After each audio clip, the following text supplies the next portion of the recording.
Ողջույն, եթերում հարցազրույցն է, զրուցելու եմ ազգային ժողովի Հայաստան խմբակցության падգամավոր Քրիստինե Վարդանյանի հետ։ Բարև ձեզ։ Բարև ձեզ։ Տիկին Վարդանյան, նախ շնորհակալ եմ հրավերն ընդունելու համար եւ ասացեք խնդրեմ, դուք համ միանում եք վարչապետին անվստահություն հայտնելու քաղաքացիական նախաձեռնությանը, համ էլ նրանց նպատակների վերաբերյալ որոշակի կասկածամտություն ունեք։ Թե իրականում որն է նպատակը։ Վարչապետին իմպիչմենտի ենթարկելը, թե թիրախավորելը Հայաստան խմբակցությանը։ Այդ դեպքում ինչու եք տրվում նրանց շանտաժին։ Նախ որևէ բանի միանալ չմիանալու հարցը չէ, գործընթաց չկա, որ միանաս թե չէ։ Մենք արձագանքել ենք նամակին, որը քաղաքացիական նախաձեռնությունը ուղղել է մեզ, որը իմպիչմենտի վերաբերյալ է եւ նկարագրել ենք պարզ իրականությունը, ինչը կա իմպիչմենտի գործընթացի վերաբերյալ։ Իսկ իրականությունը այն է, որ ընդդիմության ձայները բավարար չեն, որպիսի իմպիչմենտի գործընթացը ազգային ժողով մուտք արվի եւ դա քննարկվի։ Իսկ շանտաժին տրվել չտրվելու մասին չէ, այնպես էլ չի, որ հիմա մեկի եթերից ես պիտի հայտարարեմ, որ դա շանտաժի մասին է։ Մենք ասում ենք, եթե կան մեզնից դուրս մարդիկ, նախաձեռնող խումբ, ով ունի այնպիսի տվյալներ, որ գիտի, տեսնում է, որ կարող է հաջողել գործընթացը, ինչպես էս ամբողջ ընթացքում պատրաստ ենք եղել, հիմա էլ պատրաստ ենք, մեզնից կախված, այսինքն ունենք 28 падգամավորի ձայն, դա տրամադրել, որպեսզի հաջողության հասնի։ Սա է նամակի մեր հայտարարության բովանդակությունը, որը հրապարակել ենք, ուղղակի, եթե կա մեր հանրության շրջանում քաղաքացիներ ինչ-որ թիվ, ում հետաքրքիր է այս ամենը, որ մեր դիրքորոշումը բարձ լինի։ Բայց եթե դուք ի սկզբանե հասկանում եք, եւ դա բոլորս ենք հասկանում, որ գործընթաց է, որը չի կարող հաջողությամբ պսակվել օբյեկտիվ պայմաններով։ Հնարավոր չէ, այնքան ձայն, որքան դուք ունեք, դրանով հնարավոր չէ իրականացնել այդ գործընթացը։ Այդ դեպքում ինչու եք մտնում երաշխավորված տապալման գնացող գործընթացի տակ, արդյոք ուզում եք հենց նրանց դեմ շուռ տալ այս նախաձեռնությունը։ Չէ, որ մենք բացի Նիկոլ Փաշինյանի հեռացումից այլ առաջնահերթություն չունենք, որևէ մեկի դեմ որևէ բան շուռ տալ չենք ուզում։ Մենք նկարագրել ենք նաև հայտարարության մեջ այն պայմանները, որի դեպքում իմպիչմենտը տեսնում ենք, որ հավանական կարող է լինել։ Դա ճնշումն է, դա կարող է նաև լինել պայմանավորվածություններ, ելի եմ ասում, կարող է ԽՊ խումբ падգամավորներ այլ անձանց հետ ունեն պայմանավորվածություններ, որոնցից մենք տեղյակ չենք, մենք չենք կարող ասել, մենք ամեն ինչ գիտենք, մենք ամեն ինչին տիրապետում ենք եւ բացառված է որևէ տարբերակ։ Սա քաղաքական լայնախոհության եւ սեփական գործիքները իշա ընդհանուր նպատակի ծառայեցնելու մասին հայտարարություն է, դեռ որևէ գործընթացի մեջ չենք մտել, ընդհանրապես նկարագրել ենք ինչ ունենք մենք եւ որ դեպքում իմպիչմենտը կարող է հաջողել։ Եթե որևէ նախաձեռնող խումբ ցանկացածը կլինի իմ սիրած անձանցից, կլինի իմ չսիրած անձանցից, իմ կողմից վստահություն վայելող, չվայելող, այդ ճանապարհով գնում է, դա իմ պատասխանատվությունը, պարտականությունն է աջակցել, որովհետև այստեղ անձնական նախասիրությունները երկրորդական են։ Սա է իմպիչմենտի վերաբերյալ մեր դիրքորոշումը։ Նախաձեռնության անդամներից մեկն ասում էր, որ ինչու ձեր գործը իրենք պիտի անեն։ Այսինքն որևէ քաղաքացի ինչու պիտի ձեզ դիմի, մի հատ էլ ապահովի հոտ զանգված, որ փողոցից ճնշում լինի այդ գործընթացը իրականացնելու համար, դա ձեր գործն է։ Դուք պիտի իրականացնեք եւ օրինակ էր բերում, ասում էր, եթե դուք օրինակ հիմա ասում եք մեր ձայները բավարար չեն գործընթացի մեկնարկի համար կամ հաջողության հասցնելու համար, ապա դուք չեք գիտակցում, որ մեկ այլ օրինագիծ էիք բերում ցեղասպանության ժխտման վերաբերյալ եւ վստահաբար դուք գիտեիք, որ դա չի հաջողելու։ Բա ոնց էր այն պարագայում դուք չէիք մտահոգվել, որ դուք ձայներ չեք կարողանալու ապահովել։ Այս դեպքում ասում եք, դե դուք գեներացրեք հանրային ճնշում, մենք մեր ձայները տալիս ենք ձեզ։ Ախ, եթե ակնկալիքը այն է, որ մեզ քննադատություն կամ անգամ մեղադրանքներ հնչեցրող որևէ քաղաքացու ինչ-որ փոխադարձ մեղադրանքներով են պատասխանելու, այդպես չի լինելու։ Եվ երկրորդը, որն է տարբերությունը իմպիչմենտի գործընթացի ու որևէ օրինագիծ ներկայացնելու, ցեղասպանության դեպքում օրինակ ցանկացած ելքի դեպքում խնդիր է ունենալու ԿՊ-ն, որովհետև այսինքն պատկերացնում եք Հայաստանի Հանրապետությունում հայոց ցեղասպանության ժխտումը, հերքումը, նսեմացումը քրեականացնող օրինագծի դեմ քվեարկելու թեկուզ իմիջային կորուստները։ Իմպիչմենտի անհաջող գործընթացի դեպքում հակառակն է պատկերը, այսինքն բնականորեն նախ փոքր, բայց լեգիտիմության պաշար է ստանում իշխանությունը եւ իմիջային կորուստներ է կրում ընդդիմությունը եւ 6 ամիս դրանից հետո իմպիչմենտի գործընթաց չես կարողանում նախաձեռնել, եթե այլ որևէ ավելի նպաստավոր պայմաններ լինեն, նկատի ունեմ իրադարձությունները ավելի հարմար լինեն այդ գործընթացը նախաձեռնելու համար։ Այս է բարձ իրականությունը, այս ռիսկերը հաշվի առնելով է մենք մեր տեսակետը ներկայացնում, բայց անընդհատ չենք մոռանում կրկնել, որ եթե կա այլ տեսակետ, նկատի ունեմ այլ այսինքն կան ուժեր, ովքեր ունեն այլ տեղեկություններ, ունեն գուցե պայմանավորվածություններ, ուսա ես հեգնանքով չեմ ասում, դրանք բոլորը ընդունելի են։ Տեսնում են, որ իրենք կարող են առաջիկայում փողոց գեներացնել, բավարար ճնշում բանեցնել, լրիվ ընդունելի գործիքակազմ է իմպիչմենտի կիրառումը, որի մասին մենք էլ բազմիցս հայտարարել ենք։ Ինչ վերաբերում է մեղադրանքներին, ինչու դուք փողոցային շարժում չեք նախաձեռնում, նախաձեռնել ենք այս 4 տարիների ընթացքում, չեմ էլ բացառում, որ կարող է էլի կամ օժանդակենք էականորեն կամ նախաձեռնությամբ հանդես գանք այն պարագայում, հետագայում երբ որ մենք կգնահատենք, որ դա կարող ենք անել ու դա նպաստում են նպատակներուն հայտարարել ենք, բայց դա մենաշնորհ չի։ Բնական է, այսինքն քաղաքացիները ինչպես պիտի իրենց բողոքը արտահայտեն։ Այստեղ խնդիրը այն է, որ ինչու պիտի անի այն, ով որ առաջարկել է, որովհետև ինքն է առաջարկել, եւ եթե ինքն է տեսնում, բնականաբար ինքը պետք է գնա այդ ճանապարհով։ Մենք այս պահին չունենք որ տվյալ, որ ԿՊ-ից շուրջ 20 պատգամավոր, որը անհրաժեշտ է հաջողության հասնելու համար, մենք ունենք ձայները։ Էսա, եթե իրենք ունեն տվյալ կամ տեսնում են այդ ճանապարհը հնարավորությունը, բնական է, որ իրենք պիտի գնան այդ ճանապարհը, որովհետև խնդիրը ուզում եմ ասեմ, այստեղ շատ ռացիոնալ դաշտում է, էլի, այս փաստարկները։ Իսկ մտավախություն կար նախաձեռնությանը չմիանալու դեպքում իմիջային որոշակի կորստի եւ նաեւ դա է պատճառներից մեկը եղել, որ Հայաստան խմբակցությունը տալիս է իր ստորագրությունները։ Նախաձեռնությունը չկա, այստեղ է հարցը, կա նամակ, որին մենք պատասխանել ենք ներկայացնելով իրականություն։ Հիմա կլինի գործընթաց ու կտեսնենք դա ոնց է լինում։ Այդ գործընթացին այս տարիների ընթացքում չի եղել ընդդիմադիր գործընթաց, որին աջակցություն չենք ցուցաբերել։ Ես ուզում եմ հիշեցնել 5 հոգանոց ցույցել է եղել մեր հնարավորությունների սահմաններում օժանդակել ենք։ Եղել են այդտեղ մարդիկ այդ հարթակում, ովքեր մեզ են մեղադրել, անտեսել ենք այդ հանգամանքը, էլի օժանդակել ենք, որովհետև գլխավոր նպատակ կա ու կա այն գիտակցում, որ Հայաստանում չկա մեկ ուժ, մեկ անհատ, ով կարող է այս ճգնաժամը հաղթահարել։ Դրա համար ենք մենք անդադ համագործակցության ձեռք մեկնողի կարգավիճակում։ Այդտեղ, երբ որ այդպիսի բան է, մենք չենք մտածում, որ մեր իմիջը ոնց կտուժի կամ կտուժի թե չէ։ Բայց միանայիք չկար մտավախություն, որ ձեզ կասոցացնեն նրա հետ, որ դուք ոնց որ թե չեք էլ ուզում իշխանափոխություն իրականացնել։ Նման հայտարարություններ իմիջիայլոց հնչում էին։ Դուք ստորագրություն եք տալիս, որ մեկնարկի այդ իմպիչմենտի գործընթացը։ Մեկնարկի մասին է խոսքը։ Հայտարարություններ այն մասով, որ գուցե մտավախություն ունի Հայաստան խմբակցությունը, եթե չմիանա այս նախաձեռնությանը, ապա իրեն կարող են մեղադրել այն բանում, որ իրենք չեն ուզում իշխանափոխություն։ Երբեք չեն առաջնորդել մեղադրանքները, ստատուսները, հրապարակումները, ինչ որ հարցազրույցները, բա ինչ պիտի անի ընդդիմությունը։ Այսինքն եթե մեկը գալիս է, ասում է, ես այսքան ձայն ունեմ, պակասում է ձեր ձայները, որ գործընթաց սկսեմ ու ես տեսնում եմ, որ դա կարող է հաջողության հասնել, ինչ պիտի անես, ասես, չէ, ես չեմ տեսնում դրա համար, քեզ զրկում եմ նաև հնարավորությունից, բա ինչ պիտի անի։ Պիտի բնականաբար իր ունեցած ձայներով աջակցի այդ գործընթացին եւ մենք էլ այդ դիրքերում ենք հանդես գալիս։ Այդտեղ մենք երբեք չենք առաջնորդվել մեր մասին մի քանի ստատուս, մեր դեմ ստատուս կգրվի, ինչ որ հարցազրույցներ կլինեն, չէ։ Ուղղակի իրական իրավիճակը ինչպիսին է եւ արդյոք մենք մեր գործիքակազմով կարող ենք օգնել։ Եթե հարցի պատասխանը այնպես է եղել, որ կարողանում ենք օգնել, մշտապես էլ օժանդակել ենք, այս մի դեպքն էլ բացառություն չի։ Բա որտեղ է մտավախությունը իրական նպատակների հետ կապված։ Ինչու եք մտածում, որ սա ավելի շուտ ձեզ թիրախավորելու համար է արվում։ Չէ՞ որ պայմանական ասված բոլոր ընդդիմադիրները կոնսենսուս մինուս մեկով եք աշխատում, հարկ եղած դեպքում էլ որևէ նպատակ եք դնում ու այդ նպատակի շուրջ բոլորը մեկը մյուսից սատարում եք։ Ինչու ձեզ պիտի թիրախավորի ընդդիմադիր որոշակի զանգված։ Ես ինչուներին չեմ կարողանա պատասխանել, չեմ էլ ուզենա հիմա հանրայինի եթերում հարցազրույցը լինի այլ ընդդիմադիրների գործելավոճի վերաբերյալ, որտեղ կարող եմ ես լինել ընդունելի, կարող է չլինել ընդունելի, կարող եմ ունենալ հարցեր, այստեղ էությունը մեկն է, եթե կա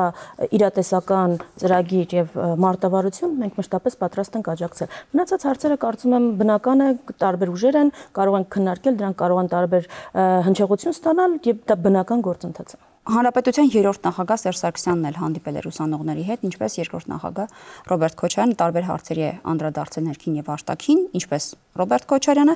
եւ Սերժ Սարգսյանն օրինակ ասում էր, որ ընդդիմադիր ճնշող մեծամասնությունը ուզում է առաջին հերթին իր տեղը իշխանության մեջ նոր միայն իշխանափոխություն։ Ձեր կարծիքով նա նաեւ ձեզ է ակնարկում։ Ես այդ հայտարարության մեջ մեզ չեմ տեսնում, չեմ էլ կարող գտնել են հիմքերը, որ կարող է այդ հայտարարությունը վերագրել մեզ, հետեւաբար այդ չեմ տեսնում։ Եթե լրացիչ մեկնաբանություն չեք տեսնում, հիմնական ընդդիմադիր ուժը ինստիտուցիոնալ առումով, հա, ես չեմ կարող ընդհանրություններով երրորդ հանրապետության երրորդ նախագահի հայտարարությունը մեկնաբանել, հնչել է հայտարարություն, չգիտեմ անկեղծ ասած ում է վերաբերում, կարծում եմ իմ գործընկերները կարող են ավելի մանրամասնել։ Իսկ այն, որ իրենց պետք չէ վարչապետի տեխնացու, այլ իրենց պետք է իշխանափոխություն, այսինքն իրենք չեն ուզում, որ ուղղակի կառավարչի կառավարման ներքո որպես ընդդիմություն աշխատել, սրա վերաբերյալ ինչ կասեք։ Ինչ գնահատականի կարժանացնեք։ Հայաստանում բոլոր ընդդիմադիր ուժերն էլ հայտարարության տարբեր ֆորմատներով հայտարարություն հանդես են եկել, որ առաջնային օրակարգը իշխանության փոփոխությունն է, երկրորդ հարցն է գալիս այդտեղ ով կզբաղեցնի իշխանություն, այսինքն շատ նորմալ է եւ բնական է, Ձեր համար էլ է դա կարևոր։ բնական է, մենք ձեզ կառավարչի փոփոխություն է հարկավոր թե իշխանափոխություն։ Որն է տարբերությունը մեզ հարկավոր է երկրում իշխանափոխություն եւ կարող եք փոխել վարչապետին, չփոխել նրա քաղաքական թիմը։ Ես երբեք առաջնահերթ չի եղել, որպիսի Հայաստանի իշխանության փոփոխության դեպքում անպայման մենք լինենք այդ իշխանությունը ստանձնողը, դա չի առաջնահերթությունը։ Մենք շատ տարական բան ենք ասում, մենք ասում ենք նոր բանակցողը Հայաստանին տալիս է նոր հնարավորություններ։ Մենք ասում ենք, որ նոր մոտեցումը մեր շահերը ներկայացնելու բանակցությունների սեղանին մեզ հնարավորություն է տալիս։ Մենք ասում ենք, որ գիտակից թիմը ավելի պատասխանատու, ավելի կոմպետենտ մեզ հնարավորություն է տալիս։ Մենք ասում ենք Սուրեն Պապիկյանի փոխելը մեզ հնարավորություն է տալիս վերակառուցել Հայաստանի բանակը։ Մենք չենք ասում Քրիստիան Վարդանյանը պիտի գնա այս պաշտոնին, որ դա լինի։ Սա կարծեմ բոլոր ընդդիմադիրներն էլ նման հայտարարությունով հանդես են եկել եւ ավելին այս ընթացքում միավորումները, կոալիցիաները, որ տեսել եք, դրա մասին է։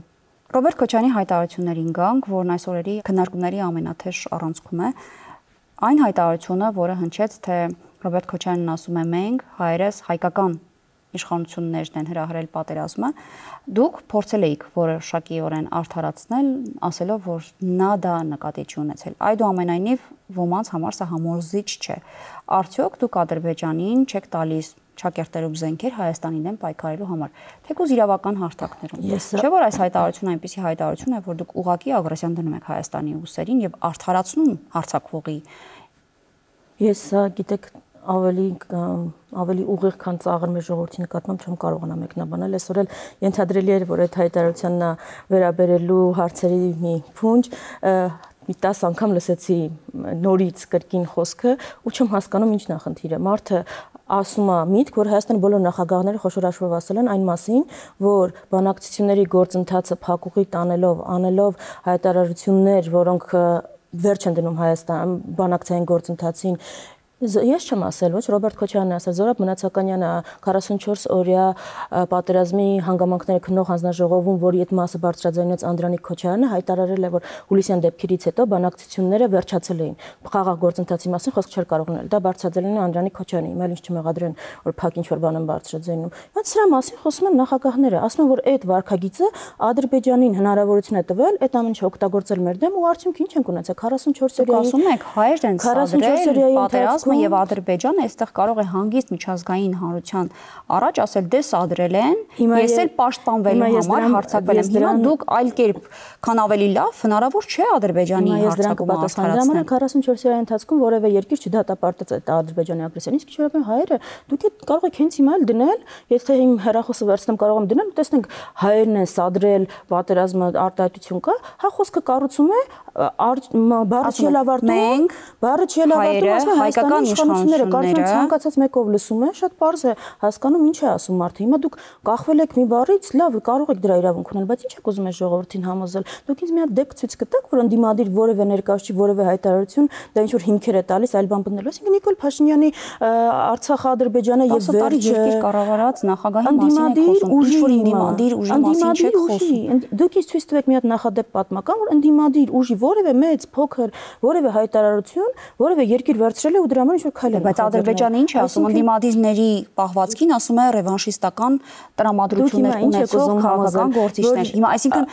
ինչ հայտարարել ընդդիմադիրները որևէ կերպ Ադրբեջանի համար դա լսելի ու որևէ կերպ հիմք չլինելու քայլ ձեռնարկելու համար կարգավիճակով իշխանության դեմ արած հայտարարությունները թող չփորձեն վերցնել ու ասել, որ այսա թշնամու համար գործիք է։ Ակցիա է անում երկրում, թշնամական երկրների դրոշներն են նայում երիտասարդները, ասում են թշնամու համար բան է խաղակարտ է, հայտարարություն է անում հակաիշխանական ընդդիմադիր գործիչը, զարմանալի է որ լուրջ ինչ պիտի անի, ասում են բանի համար գործիք է, լավ, սա լուրջ է։ Բանի ադրբեջանական տաբլոիդների հերոսները իշխող ուժի ներկայացուցիչներն են։ Ես էլի եմ ասում, ով որ տենց պնդում է անում, մի հատ պիտի ցույց տա պատմության մեջ այդ որ մի ընդդիմադիրի որ հայտարարությունն է հիմք հանդիսացել թշնամական որևէ երկրի, որևէ գործողության հայցի կամ բանի համար։ Այ Արցախ Ադրբեջանի կազմ ճանաչելը կարող է հիմք հանդիսանալ ռեպարացիաների պահանջ մեր համար ներկայացնելու, մեզ ագրեսոր դիտարկելու, ընդդիմադիր ուժի ցանկացած հայտարարություն ոնց կարա տենց հիմք հանդիսանալ, ինչ ենք ուզում այս ժողովրդին խաբենք։ 100 անգամ էլ այդ բանը ցույց տակ, ոնց կարելի է տենց անել։ Այսինքն հայտարարություն արվել է ներքին լսարանի համար։ Հայտարարությունը դեպքում արվել է նախագահի կարծում է որ հայերը առանց իրեն բեչի մանիպուլյացիան երկրորդ նախագահի հայտարարությունը իր գնահատականն է 2020-ին նախընթաց բանակցային գործընթացի, որը մեզ գիտեք այդտեղ բանել պետք չի, դիվանագետել պետք չի լինել։ Ի վերջո հանգեցրել է այն իրավիճակին, որը ունենք։ Այսինքն դա իր գնահատականն է, իսկ ինչ կա այդտեղ զարմանալի։ Բազմաթիվ քաղաքական գործիչներ, եթե ասում եք, որ ինչ որ ձևակերպումների մեջ են խնդիրներ, դուք կարող եք ինչ որ խնդիրներ ունենալ, բայց ո՞նց կարելի է դա ներկայացնել որպես Ադրբեջանի համար խաղակարգ։ Տիկին Վարդան, երբ ասում եք բանակցությունները փակուղում են հայտնվել կամ գործող իշխանություններն են տարել փակուղին, դրա համար է պատերազմը Ռոբերտ Քոչարյանի ասելով հրահրվել հայկական կողմից, որ բանակցությունները, որ արդեն փակուղում էին եւ դրա մասին Հանրապետության երրորդ նախագահն էր ասում։ Շատ լավ, ես նախ այդպես չասեցի եւ ասում եմ երրորդ նախագահի գնահատականն է պատերազմի նախընթաց բանակցային գործընթացին։ Դուք ինձ հիմա կարող եք տարբեր հայտարարություններ բերել, այդ թվում նաեւ երրորդ նախագահի 2018-ին, բայց դուք չեք կարող մոռանալ, որ Նիկոլ Փաշինյանը իշխանությունը վերցնելուց հետո հայտարարեց, որ ինքը բանակցությունը սկսում է իր զրոյական կետից։ Այսինքն, ինչ եղել է զրոյական կետից առաջ, տարբեր հայտարարություններ։ Դրանից առաջ էլ եղել է, որ Իլհամ Ալիևը խոստովանում էր, որ փակ դռների հետևում ստիպում էին ճանաչել Արցախի անկախությունը։ Այս ամենը նախքան Նիկոլ Փաշինյանի այդ զրոյական կետից հայտարարությունները սկսելն է։ Հիմա մենք դրա արդյունքներն ենք բանանում, վայելում, ճակերտավոր վայելում։ Այդ զրոյական կետի հայտարարությունից հետո բնական է, որ ցանկացած արդյունքի, եթե հաջողություն լիներ, դուք հիմա պիտի ծաղկի պսակը, դափնապսակը վերցնեիք, Տայկ Արարատ Միրզյանին, Նիկոլ Փաշինյանին ասեիք ապրեք, այդ որովհետև դուք սկսել եք զրոյական կետից, բայց մենք մենակ ձախողումներ ունենք, բա ում պիտի հասցեագրենք այդ մեղադրանքները։ Ո՞վ է մեղավոր։ Ամբողջական իշխանություն ունեն 7 տարի, ասել են զրոյական կետից ենք սկսում, մերժել են բոլոր մինչև այդ ունեցած ժառանգությունը, մերժել են անգամ դրանից հետո կամ չեն քննարկել կամ անհայտ ինչ են արել, առաջարկներ են Մինսկի խմբի։ Լավ, այս հարցերը, մեղադրանքները ում պիտի լինեն։ Ձեզ, ինձ, ում պիտի լինեն, եթե ոչ Նիկոլ Փաշինյանին ու Արարատ Միրզյանին։ Տարական բանն ենք ասում։ Դե փաստացի թե եկուզ անուղղակիորեն դուք հայկական կողմին եք մեղադրում պատերազմը հրահրելու սադրելու մեջ։ Եթե ոչ ուղղակի դուք չեք ուզում հայտարարել դա կամ հայտարարում եք հետո փորձում եք արդարացնել, դուք էլի ասում եք բանակցությունները հայկական կողմը տապալեց, դրա համար էլ Ադրբեջանը հարձակվեց։ Ոչ, մենք շատ բարձր Նիկոլ Փաշինյանին ինչի մեջ ենք մեղադրում։ Մեղադրում ենք սարսափելի բանակցություններ վարելու, անհայտ է մոտիվը անգամ դիտավորյալ է, թե դիտավորյալ չէ, այդ բանակցությունները փակուղի տանելու մեջ, որը Ադրբեջանը օգտագործեց պատերազմը սանձազերծելու եւ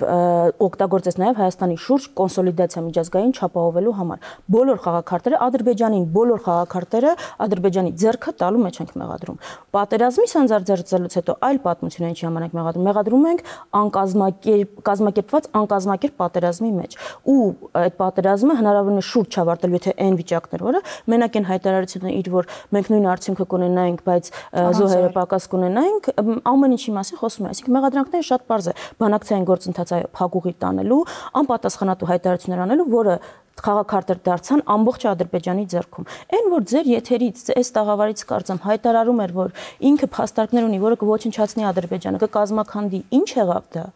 Այդ հայտարարություններ անող իշխանությունը ու այդ պարտության թուղթ ստորագրող իշխանությունը նույնն է։ Այսինքն այդ Ադրբեջանի կազմաքանդող բաները մենք էլ չենք օգտագործելու։ Փաստորեն կամ ստում էր, որ ունի, կամ միջև հիմա ունի պահում է, բայց չի ուզում Ադրբեջանը կազմաքանդի։ Մենք խոսում ենք այդպիսի մարդու մասին եւ այսպիսի հայտարարությունների ժողովրդին մոլորեցնելու բանակցությունները նաեւ այսպես միջազգային գործընկերների հետ բանակցելու մեջ ենք մեղադրում։ Ժողովրդին մոլորեցնելու փորձ չի այն Երբ դուք ասում եք, որ խաղաղապահները իրենց առաքելությունը շատ լավ իրականացնում էին մինչև ինչ-որ մի պահ, ու դուք շատ լավ գիտեք, որ այդ խաղաղապահները իրենց առաքելության ընթացքում մեզ համար եւ տարածքային կորուստների են հանգեցրել, եւ նաեւ զոհերի։ Նախ այս ձևակերպումը չեմ հասկանում խաղապանները հանգեցրել են տարածքային կորուստների, ես կարծում եմ քիչ Նրանց առաքելության ընթացքում եք տարածքային կորուստներ ունեցել եք երիկչի մի հատ էլ, այսինքն դուք էլ հիմա Ադրբեջանից վերցնում եք, բանը խաղապահների վրա եք դնում ինչ-որ տարածքային կորուստներ կամ հարձակումներ։ Իրենք այնտեղ են, որ դա թույլ չտային։ Եկեք ֆիքսենք, ինչի համար են ագրեսորը, էթնիկ զտումներ իրականացնողը Ադրբեջանն է։ Երկրորդը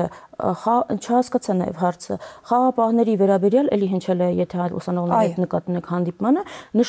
հնչել է տեսակետ որ այն բանից հետո երբ Արցախը ճանաչվեց Ադրբեջանի կազմում այդ խաղապահների մանդատի հիմքը պարզապես փլուզվեց։ Ես հենց դրանից առաջին ասում մինչև Պրահայում այդ հայտնի հայտարարությունը ներողություն խաղապահների առաքելության ընթացքում մենք ունեցել ենք տարածքային կորուստներ, մենք ունեցել ենք մարդկային զոհեր։ Իսկ մինչ այդ ես էլ ձեզ կարող եմ միջազգային օրինակներ բերել, երբ որ միջազգային խաղապահների արկայության դեպքում իր տեղի ունեցել ցեղասպանություն։ Այո, այդպիսի բան է կյանքը, երբ դու սեփական անվտանգությունը չես կարողանում ապահովել եւ ապահովում ես երրորդ ուժի վրա, խնդիրներ ես դու ունենում։ Ես ինքս հարցեր ունեմ եւ խաղապահներին եւ ընդհանրապես իրավիճակի հետ կապված, բայց այստեղ հարց է առաջանում, մենք կարող ենք արդյոք մեր բոլոր հարցերը ու խնդիրները ուղղել մեզնից դուրս իշխանություններին Հայաստանի, որոնք ունեն ամբողջական իշխանություն, իրենք են ձեռք բերում պայմանավորվածությունները, իրենք պիտի հետևեն, որ այդ պայմանավորվածությունները կատարեն։ Ոչ ոքի թույլ մոտ չեն թողնում այդ գործընթացին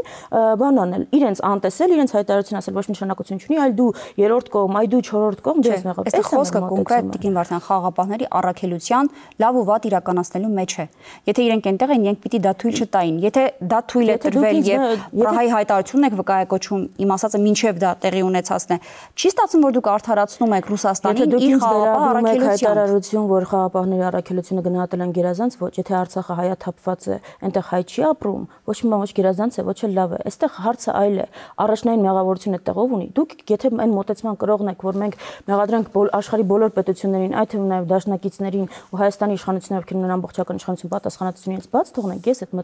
մտայնության կրողը չեմ։ Ես ասում եմ առաջնային պատասխանը մենք լինեինք իշխանության, մենք ենք դրա համար պատասխանատու լինելու։ Սա է տարբերությունը, թե չէ բազմաթիվ եւ հարցեր կան, եւ արձաբանման կարիք ունեցող խնդիրներ կան, բայց առաջնային պատասխանատվության հարց կա։ Ես Հայաստանի Հանրապետության քաղաքացի եմ, Հայաստանի Հանրապետության եմ ընտրություններին մասնակցում, Հայաստանի Հանրապետությունն եմ հարկ տալիս։ Ես այլ պետության ղեկավարի ո՞նց բան անեմ, ինչ որ մեղադրանքներ ներկայացնեմ իմ